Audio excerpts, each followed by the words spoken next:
Hello, I'm Jason from Deepernauts, and in this video, I'm going to show you how to set up smart routes in the brand new DPN app.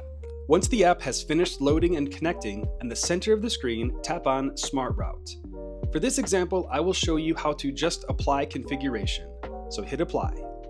At the very bottom of the screen, you will see the globe, which is your Tunnels tab.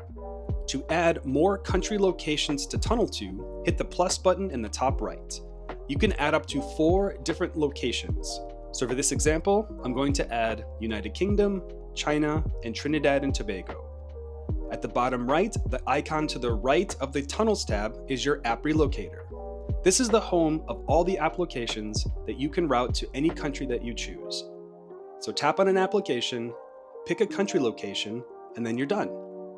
You can choose up to the 4 different country locations, or you can use direct access, which means the application will bypass the DPN and only use your local internet access.